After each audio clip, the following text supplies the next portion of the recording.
جزاک اللہ ماشاء اللہ جی. مولانا کے انتہائی جو ہے پرمغز اور علمی لیکچر اور یہ درس الحمدللہ مولانا کے جو بہت کام درس ایسے سنے جس میں مولانا نے ایسی بہترین طریقے سے اور عام فہم طریقے سے لوگوں تک علم پہنچایا. ہم مولانا کے بڑے شکر گزار ہیں. مولانا آپ کے درس سے متعلقہ کچھ سوالات یہاں پر آئے ہیں. ایک صاحب نے لکھا حضرت آپ نے فرمایا کہ شیعہ بھی مسلمان ہے. ہمارے استاد صاحب فرماتے ہیں کہ شیعوں کا کلمہ اور ہے, پھر وہ صحابہ کرام کو معیار حق بھی نہیں مانتے اور نماز بھی اور طرح پڑھتے ہیں. کچھ لوگ کہتے ہیں کہ شیعہ حضرات صرف 3 نمازیں پڑھتے ہیں, وضاحت کر دیں. یہ ایسی باتیں ہیں جو بہت وقت چاہتی ہیں.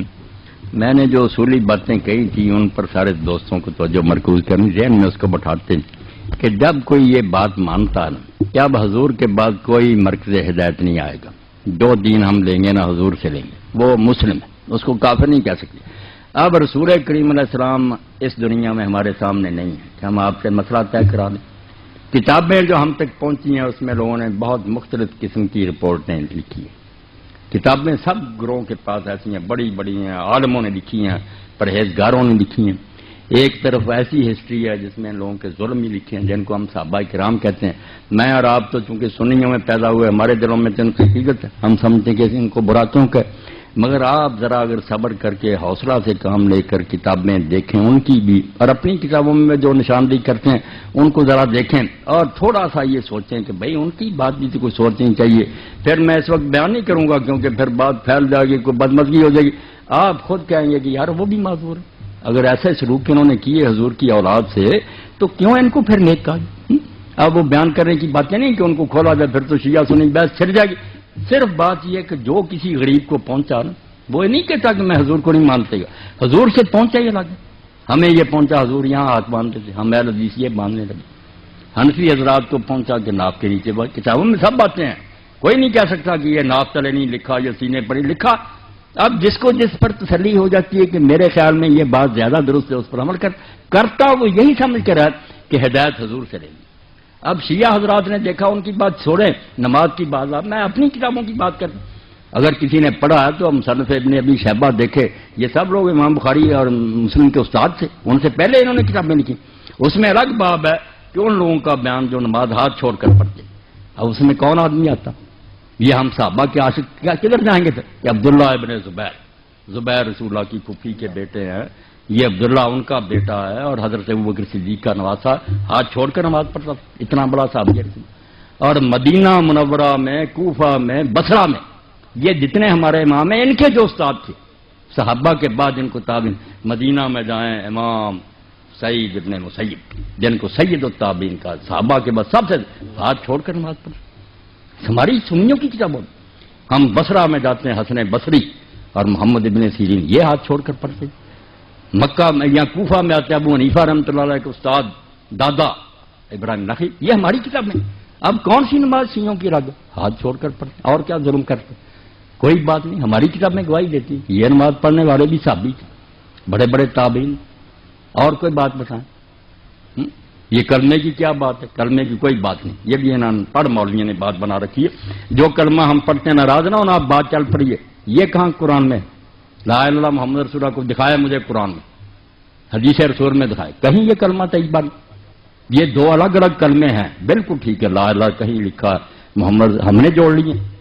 حضور نے تو جو کلمہ بنایا وہ شیعوں اور سنیوں کا ایک ہے, کلمہ شہادت. حضور وہ پڑھاتے تھے, اشہد ان لا الہ الا اللہ وحدہ لا شریک لہ واشہد ان محمد عبدہ ورسولہ, وہ ہے کلمہ. یہ ہمیں دو جمع کیے, انہوں نے ایک تیسرا بھی اکٹھا کر لیا. اگر کوئی چوتھا بھی کر لے کہ ساتھ ہی کہ ابو بکر صدیق عمر فاروق, کچھ بھی نہیں بگڑتا. نیک باتیں اکٹھی کرتے جائیں, یہ کوئی اسلام کے کلمے نہیں, نہ کوئی دین ایسے بگڑتا ہے. اچھی باتیں جو اکٹھی کرتے جائیں آپ, عثمان ذوالنورین کر لیں آپ بھی کلمہ, یہ کریں. کلمہ کوئی نہیں ہے, یہ کلمہ طیبہ. آپ بھی حیران ہوں گے کسی آیت میں نہیں اس طرح بنا بنایا آیا, کسی حدیث میں نہیں. دو الگ الگ چیزوں کو لے کر ہم نے اکٹھا کر دیا. انہوں نے بھی اگر کہہ دیا علی ولی اللہ تو ہم بھی مانتے ہیں کہ علی جو تھے اللہ کے ولی تھے, کوئی شک والی بات.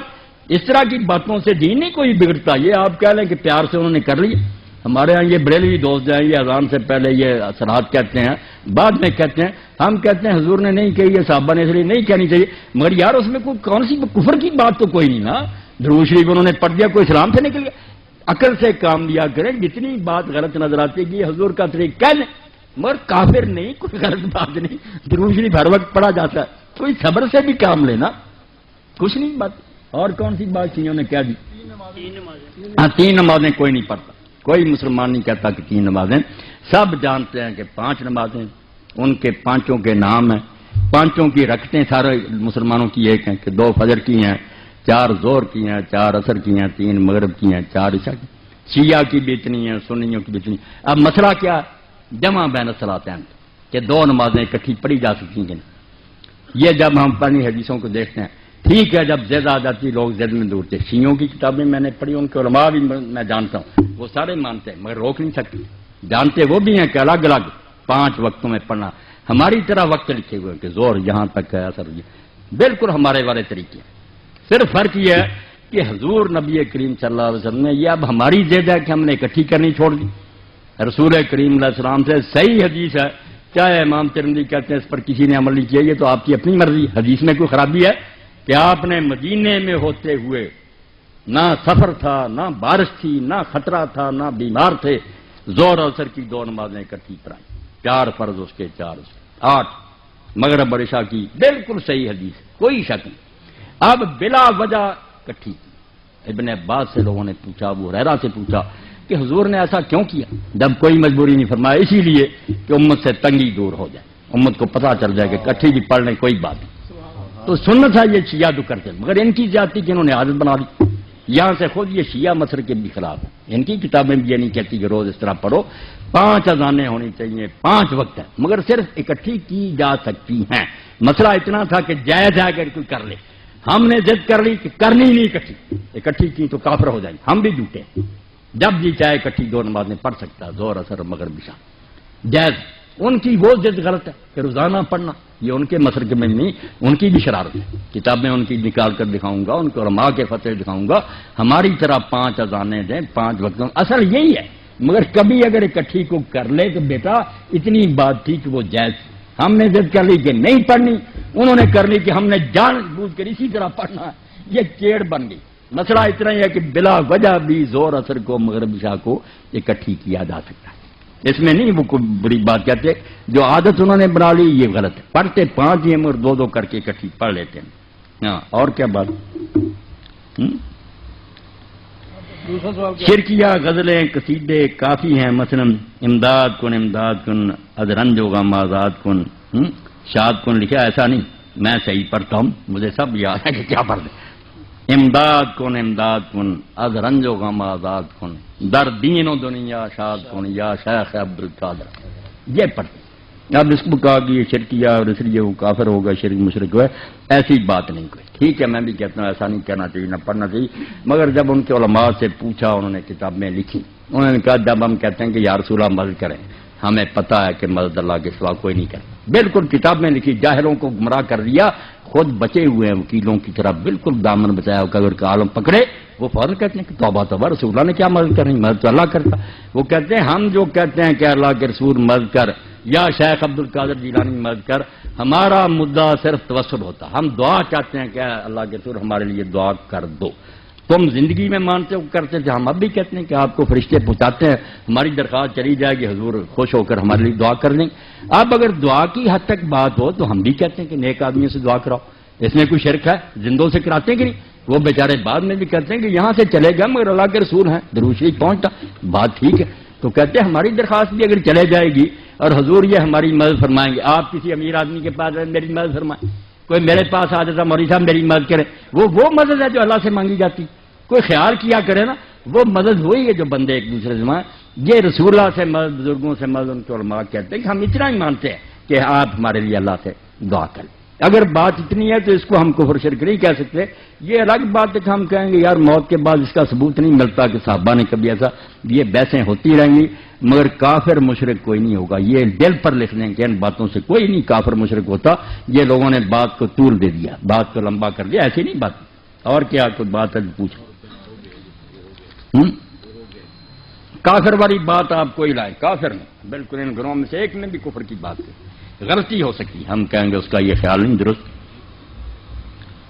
ہاں، کیا حضرت امام ابو حنیفہ رحمۃ اللہ علیہ امام اعظم میں ضعیف الحدیث ہیں؟ یہ میرے کسی دوست نے لکھ کر دیا، ٹھیک، امام اعظم۔ اب یہ میرے اہل حدیث دوست جو ہے نا، یہ کبھی کبھی یہ شرارت کرتے ہیں کہ امام اعظم تو رسول اللہ، ابو حنیفہ کو کہ امام اعظم کہتے ہیں۔ یہ وہ لوگ ہیں جو روزانہ لکھتے ہیں کہ قاری عبدالحفیظ صاحب خطیب اعظم، خطیب اعظم، بھائی رسول اللہ سے مقابلہ کیا، عقل کے اندھو۔ اب جب آپ نے اس کو کہا خطیب اعظم تو یہی ہے کہ یہ شہر کے بڑے خطیب ہیں یا اس وقت دنیا کے بڑے خطیب۔ رسول اللہ کا ذکر کہاں درمیان میں آ گیا؟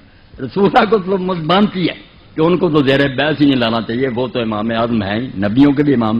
یہ بات تو عالموں کی ہو رہی ہے کہ جو امام ابو حنیفہ کے زمانے میں امام تھے، مالک، شافعی، احمد، حنبل اور ابو حنیفہ، ان میں سے ان لوگوں نے سمجھا کہ ہمارے علم میں یہ ان میں سے امام اعظم ہے، بڑے امام۔ یہ خیال آپ بھی کہتے ہیں یہ قائد اعظم ہے، قائد اعظم رسول اللہ نہیں، حقیقت تو سب سے بڑے رہنما تو وہ ہیں، مگر پاکستان میں بھائی ہمارے جو تھے سیاسی لیڈر وہ قائد اعظم حملہ جناب حضور کو خام خواہ درمیان میں کسی لاتے ہیں شرارت کے طور پر۔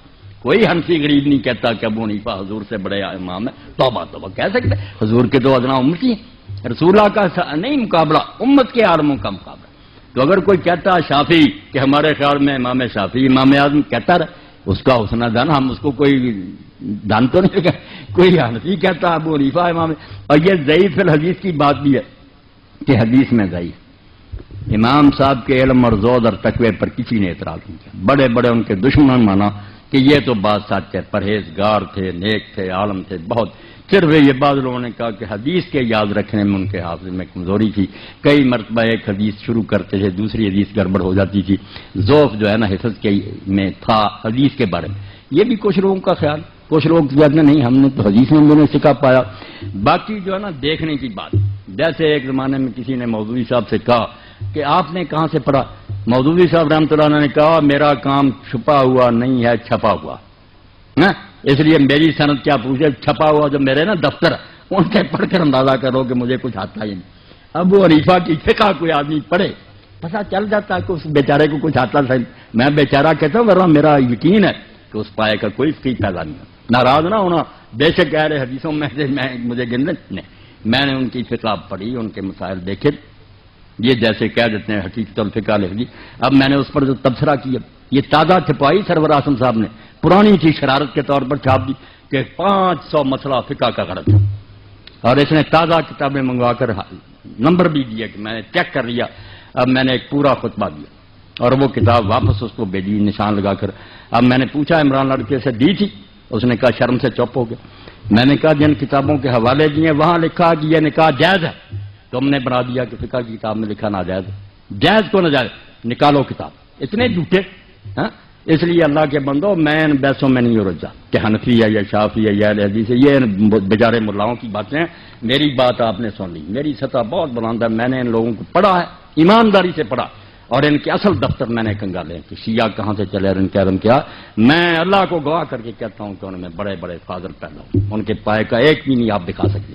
باقی صحابہ کو برا کہتے ہیں جو انہیں پتہ چلا، کہنا ہی ہے نا، جنہیں پتہ چلا کہ فاطمہ کو مارا حضرت عمر نے، ان کے بازو توڑا اور ان کے بچہ پیٹ سے گرایا، وہ کیوں نہ برا کرتے؟ اب یہ صحیح ہے یہ غلط، روتے رہے آپ، کتابوں میں لکھا، آپ کہیں گے اس کی سند ضعیف ہے، وہ کہتے ہیں کہ ہمیں اعتبار، کتابوں میں راویوں نے میرے بھائیوں لکھ دیا سب کچھ، اب شیعہ اس سے جان نہیں چھڑا سکتے۔ وہ کہتے ہیں وہی عمر ہے جس نے حضور کو کاغذ قلم نہیں دیا، آپ نے آخر وقت کہا لاؤ میں تحریر لکھ دوں، نکالو، وہ کہتے ہیں اپنی بخاری 6 جگہ لکھا گیا۔ اللہ کے نبی نے آخر وقت کہا لاؤ سامان، میں ایسی چیز لکھوا دوں میرے بعد گمراہ نہ ہو۔ کس نے اٹھ کر کہا کہ ہم نہیں لکھوائیں گے؟ حضرت عمر نے کہا کہ قرآن کافی ہے، ہمیں نہیں حضور کی تحریر چاہیے۔ کہتے ہیں اس کو کہتے ہیں حضرت اللہ کے رسول کی وصیت نہیں لکھنے دی۔ اب بات ذرا نہ آپ کھلوائیں، بس جو بات آپ کو سمجھا دی نا کہ ہر شخص بیچارہ پھنسا ہوا، وہ کچھ نہیں گھڑی کر سکتا، جو کسی نے پڑھ لیا اس کے دل میں بیٹھ گیا۔ یہ نہ کافر ہیں نہ بے دین ہے، رسول اللہ کے دیوانے ہیں۔ اب جن غریبوں کو سمجھ آئی کہ انہوں نے حضور کے خاندان سے بعد میں بڑا ظلم کیا، بی بی فاطمہ روتی ہے ان کے ہاتھ سے مری، وہ کیوں نہ برا کہیں ابو بکر اور عمر کو؟ جن کو پتا چلا نہیں وہ تو اچھا سلوک کرتے، وہ غریب کہتے ہیں ان کی عزت کریں۔ یہ بیچارے بعد میں جو ہم پیدا ہوئے ہمارے بس میں کچھ نہیں ہے، لکھنے والے وہ بھی لکھ گئے، وہ علماء ان کو ممبروں پر سناتے ہیں کہ کون فاطمہ کے گھر پر آگ لے کر گیا تھا، اس نے دروازہ گرایا اور فاطمہ رضی اللہ عنہ کے پیٹ پر گرا اور ان کا بچہ گر گیا. اس صدمے سے بڑی یہ کتابوں میں درج ہے کہ حضرت عمر نے یہ کام کیا. وہ کہتے ہیں اس عمر کو کہتے ہو کہ نیک کو. اب جو یہ سنیں گا جل پر آسرا کے وہ گالیاں نہیں دے گا تو اور کیا کریں. آپ کے علماء کریں گے یار یہ جھوٹی کہانیاں, وہ بھی سنی بات کہیں گے جھوٹی.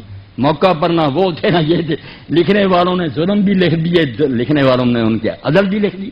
بعد میں جو پیدا ہوئے غریب پڑھتے رہیں, مگر یہ صبر کر جائیں, بالکل ایک دوسرے کو گلے لگا لیں کہ بھائی آپ نے جو سنا اس کو مانے, ہم نے جو سنا اس کو مانے. رسول اللہ کو تو سب مانتے ہیں, آؤ بھائی بندے مل کر رہیں. وہ بندے اچھے تھے, یہ برے تھے, اللہ فیصلہ کرے گا. اس پر آ جائیں انشاءاللہ نا یہود نصارہ کچلے جائیں گے. اور اگر آپ نے یہ بحثیں چھڑی رکھی کوئی عالم مناظرے سے انہیں ختم نہیں کر سکتا. آپ آج سن لیں, میرا یہ ریکارڈ پہنچا دے, جو بندی اور بریلی شیعہ میدان میں آئے مجھے بھیجا انٹرنیٹ پر, یہ سارے گروہ بیٹھنے, میں اکیلا ہی ہوں گا, منوا دوں گا کہ سارے اپنی اپنی رات پر سچی. یہ کتابیں نکال لو. اب جس شیعہ نے یہ سنا کہ عمر نے یہ ظلم کیا وہ کیسے نیک کہے گا؟ کرو بات انصاف. اور جو کہتا وہ اتنا نیک تھا وہ برا کیسے کہے گا؟ مگر کتابوں کا کون فیصلہ کرے کہ ان میں سے کون موت میں ہے؟ یعنی ہم کہیں گے ہماری موت پر ہے, وہ کہیں گے ہماری موت ہیں. سب کے حال تہجد گزار بلی روزے رکھنے والے بیچاروں نے جو سنا اس پر لگے ہوئے. خدا کے لیے اس بات کو سمجھنے کی کوشش کریں, جو سنا ہے لوگوں نے اس پر پھنسے ہوئے. کوئی بے دین نہیں مرنا چاہتا, نہ کوئی برا. باقی جو پیٹ کی خاطر لڑا رہا ہے نا ذاکر وغیرہ اور ادھر ہمارے ملا, یہ تو بیچارے ان کا دھندا ہے, ان کی بات نہیں. عالم اگر کوئی وہ سامنے آئے میں اس سے بات کروں گا. کیا نکالو اپنی کتابیں. یہ ہدایت سے بڑی کوئی کتاب آپ کی ہے؟ کیوں اس میں لکھا ہے کہ شیعوں کے ساتھ رشتہ داری جائز ہے؟ کیوں ان کے لکھا ہے کہ ان کے پیچھے نماز جائز؟ یہ شامی نکال لیں آپ, صاف لکھا کہ تو مفتی محمد شفیع رحمۃ اللہ علیہ دیوبندی, یہ تقی عثمانی کے والد سے امداد المفتی یہ نکال. اس میں جب لوگوں نے پوچھا کہ شیعوں سے رشتہ داری, انہوں نے کہا جو گاڑیاں بھی دیتے ہیں حضرت ابوبکر عمر کو ان کو کوئی کافر نہیں کہہ سکتا. اور لکھا کہ جو خلاصہ الفقہاء میں لکھا کہ یہ کافر ہے, قول مخالف للاجماع. یہ خود مفتی محمد شفیع صاحب نے کہ بالکل ردی قول ہے, گالیاں دینے سے کوئی کافر نہیں ہوتا. ایک بےہودگی کہہ سکتے ہیں کافر کیسے ہوگا؟ کافر ہوگا کوئی کمبخت جب یہ کہہ دے گا کہ اب میں محمد رسول اللہ کو نبی نہیں مانتا. یہ کلمہ پڑھ کر اسلام میں آیا تھا, نہ ابو بکر کا کلمہ پڑھ کر آیا تھا, نہ علی کا آیا تھا. یہ بعد میں آئے, حضور کا کلمہ پڑھا تھا. جس کمبخت نے اس میں شک ظاہر کر دیا نا کہ اب مجھے یقین نہیں رہا, میں نہیں آپ کو نبی مانتا. کافر ہوگا, صرف وہ حرامی ہوگا, باقی کافر نہیں ہوگا جتنا چاہے مناظرہ کرے. کافر کس سے ہو گیا؟ وہ رسول اللہ کو نہیں مانتا. نبی رسول اللہ یا علی نبی, ابو بکر نبی, یہ نبی نہیں ہے, نبی کی امتی. حضور کو ماننا دین ہے, آپ کو ماننے سے نہ ہٹ جائے, بس اس کو قابو رکھے. پھر کوئی بات نہیں, جو سنی ہے بات سنتے رہو. آپ خود ہی صاحب اللہ کو دے رہو گے, رسول اللہ کو نہ چھوڑ دینا معاذ اللہ, اس سے نہ قدم پھسلنا ہے. جزاک اللہ جی. اب آخر میں یہ اعلان ہے کہ کر دیں حضرت مولانا اسحاق صاحب جامعہ مسجد محمدی کریمیہ کے خطیب بھی ہیں. یہ محلہ جیلانی پورہ گلی نمبر 1 جال خانوں والا سچانہ روڈ پر واقع ہے. حضرت مولانا کے خطبہ جمعۃ ہو کر یہاں پر تشریف لائے, اور یہ آپ کی بہت بڑی مہربانی ہے. میں یہ سمجھتا ہوں یہ بھی ایک تحصیل علم کا ایک سلسلہ ہے جو کہ یہاں شروع کیا ہوا ہے, اور اللہ علامہ صاحب کو عمر دراز عطا فرمائے کہ وہ ہم سب کی رہنمائی فرماتے رہیں. شکریہ. وہ سوال یہ ہے مولانا کہ تقریباً ہر بھائی کے ذہن میں یہ سوال ہوگا کہ اگر کوئی مسلمان بدعتی ہو, وہ کلمہ شہادت کا اقرار کرتا ہے لیکن وہ بدعتی ہے, تو ایسے بندے کے ساتھ تعلق رکھنا, اس کے ساتھ مل کے عبادت کرنا, یہ شریعت میں کیسا ہے؟ بدعتی کا انجام بہت برا ہے, اور ملک میں ایسے فرق بھی موجود ہیں کہ جن میں بدعتیں موجود ہیں. ایسی صورتحال میں بحیثیت مسلم ہمیں کیا کرنا چاہیے؟ مضمون ایک علیحدہ ہے. یہ میرے بھائی ہیں عبد المنان صاحب, انہوں نے جو بات دہرائی, یہ چیزیں ہیں جو لائق کے تفصیل سے نہیں سمجھا جائے. یہ ان پر ناراض نہیں میں ہوتا, شیعوں کے بارے میں یا اہل بیت کے بارے میں یا دوسرے حنفی سب کے بارے میں جو ذہنوں میں نا مغالطے دور کرنے چاہیے. میں مغالطے کہوں گا, ایک دوسرے کو پڑھتے نہیں, اس لیے طرح طرح کے سوال ہیں. میں جن نے اہل بیت کی بات کی ہے نا, جانتا ہوں کہ اہل بیت یہ ایسے کام کرتے ہیں, یہ بیت کی لوگ. آپ سمجھ لیں بات ہے کہ انجام ان بیچاروں کا کیا برا ہوگا جبکہ دین میں 2 گروہ علماء کے, ظاہروں کی بات نہیں, علماء کے 2 گروہ شروع سے چلے آتے ہیں, بڑے بڑے امام اور عالم. ایک تو گروہ ان لوگوں کا ہے جو یہ کہتے ہیں کہ ہر بدعت بری نہیں ہے, کلو بدعت نظر آ رہا جو ہے یہ مخصوص ہے, عام نہیں ہے. کتنی چیزیں جو بعد میں نئی نکلی ہیں اور ان کو کوئی برا نہیں کہتا. خاص کر اہل سنت کے سب طبقات مانتے ہیں، اہل حدیث بھی مانتے ہیں، دوسرے یہ 2 اذانیں کی جمع کی سب جانتے ہیں کہ یہ رسول اللہ کے زمانے میں نہیں تھی، حضرت ابوبکر کے زمانہ میں نہیں تھی، عمر رضی اللہ عنہ کے زمانہ میں نہیں تھی. یہ 2 اذانیں جمع کی نا، ایک پہلے ہوتی ہے ایک پھر بعد میں، یہ حضرت عثمان رضی اللہ نے شروع کی. یہ بھائی عبد المنان بھی جانتے ہیں، صحیح بخاری مسلم سب میں.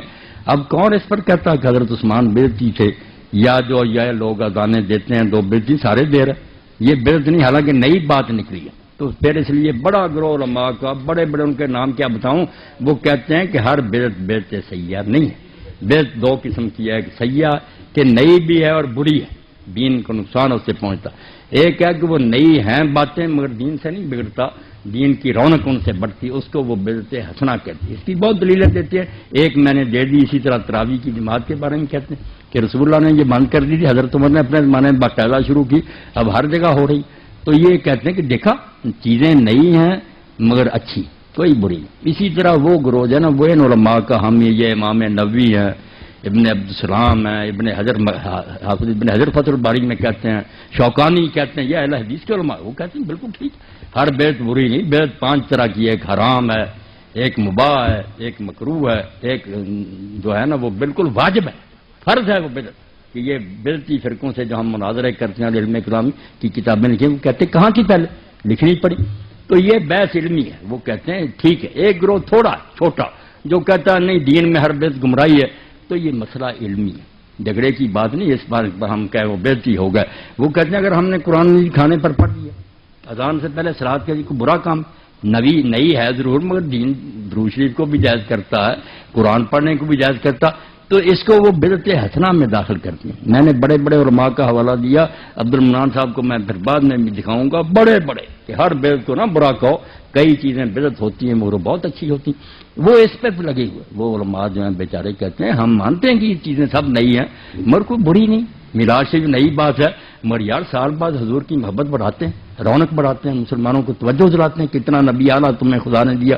تو یہ بدعت حسنہ ہے، مانتے ہیں کہ نئی ہے مگر اچھی ہے. تو یہ پیچھے سے اختلاف چلا آ رہا بڑے بڑے علماء، اس سے کوئی انجام نہیں برا ہوگا ان کے پیروں کو. بلکہ امام ابن تیمیہ جن کو جانتے ہیں عبد المنان صاحب کے ہمارے بہت بڑے علماء میں سے، انہوں نے خود یہ کہا اقتداء صراط المستقیم میں کہ یہ لوگ بدعت جو کرتے ہیں وہ ان کے خلاف ہی تھے، مگر انہوں نے کہا آپ کو پتہ ہونا چاہیے کہ اللہ تعالیٰ ان کی نیت کا ان کو ثواب دے گا، بدعت ہونے کا عذاب ہوگا مگر اس لیے کہ وہ کرتے کیوں، حضور کی محبت میں کرتے ہیں. کہتے ہیں یہ نیت تو بہت اعلیٰ، اس کا ثواب بھی تولا جائے گا. اگر یہ بڑھ گئی محبت تو بدعت کا عذاب جو ہے کم ہو جائے گا، اللہ تولے گا ہو میرے نبی کی محبت میں کی. یہ خود انہوں نے کہا کہ میرے خیال میں ہے یہ بدعت کرتے مگر مقصد بہت اعلیٰ، اللہ اگر اس مقصد سے خوش ہو گیا کہ نیت تو نیک تھی ان کی. تو آپ دخل نہ دیں، کسی کو دوزخ نہ بھیجیں، کچھ نہ کہیں. اپنی حد تک اگر آپ سمجھیں یہ کام نہیں ہونا چاہیے، میں بھی نہیں کرتا آپ نہ کریں، مگر کرنے والوں کو دعائی خدا کی نہ کافر کہیں نہ دوزخی کہیں، وہ بھی ہمارے بھائی ہیں، اللہ رسول کے دیوانے ہیں. بس ایک ہی بات جیسے میاں عبدالواحد نے کہی، میں نہیں اعلیٰ حضرت کو بولتا، مولانا احمد رضا خان رحمۃ اللہ علیہ کو میں نے پڑھا، ان کے فتاوے سارے جلدیں میرے پاس ہیں. ان کا یہ شعر میں نے بار بار دہرایا، اور یہ طارق نے بھی ایک دن پڑھا اور نیازی صاحب نے مجھے بتایا کہ بڑا رویا، نوجوان اپنی دکان میں رویا. مولانا نے کیا کہا، لحد میں کہتے ہیں اب قبر میں تو جانا ہی تھا، پتہ تھا مرنا، لحد میں عشق رخ شاہ کا داغ لے کے چلے. ہم قبر میں کیا لے گئے، کچھ پلے نہیں تھا، رسول کی محبت کا داغ لے گئے.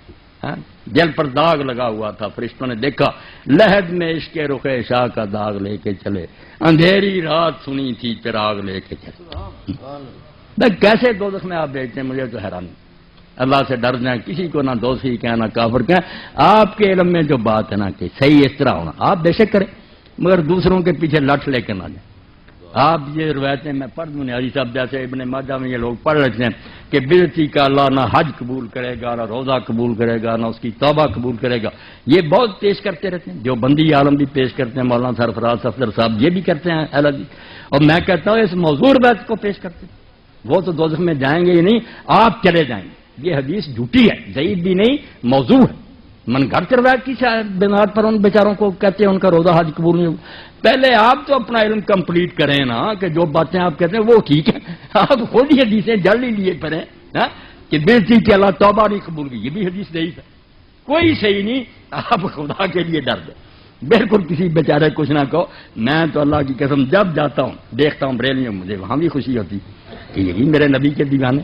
شیعوں کی مسجدوں میں جاتا ہوں ان کے ساتھ بھی پڑھتا ہوں.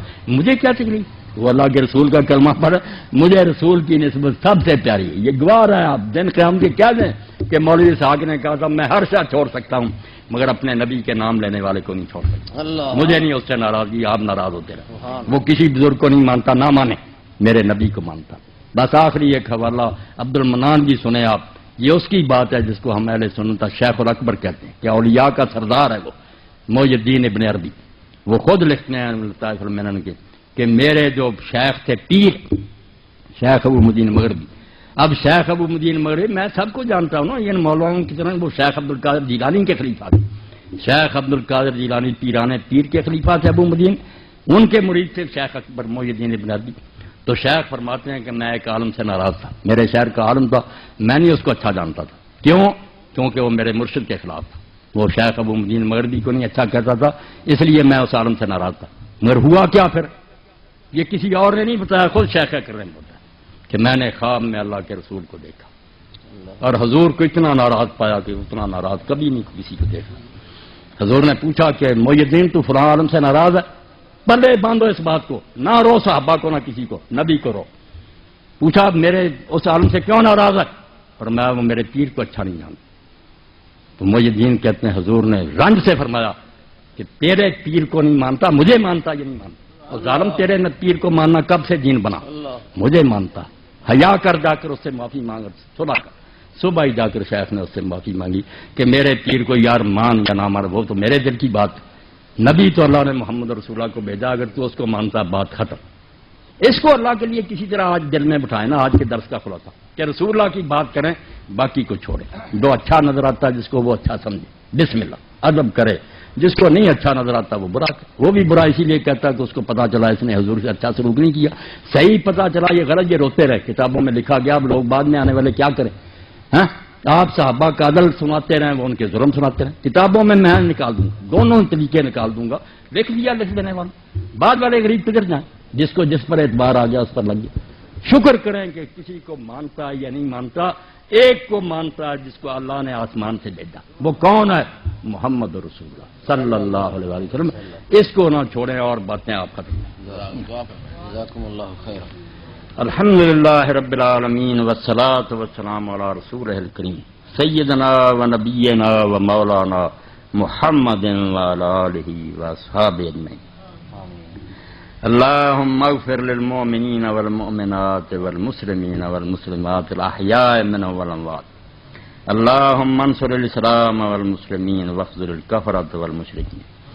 ربنا افرغ علینا صبرا وثبت اقدامنا وانصرنا على القوم الکافرین. ربنا هب لنا من ازواجنا وذریاتنا قرۃ اعین واجعلنا للمتقین اماما. ربنا اغفر لي ولوالدي وللمؤمنين يوم يقوم الحساب. ربنا اغفر لنا ولإخواننا الذين سبقونا بالإيمان ولا تجعل في قلوبنا غلا للذين آمنوا ربنا إنك رؤوف رحيم. وصلى الله تعالى على عبد الله ورسوله خاتم النبيين سیدنا و مولانا محمد وعلی آلہ واصحابہ اجمعین. اللہ آپ سب حضرات کو خوش رکھے, آباد رکھے. اسی طرح یہ رونقیں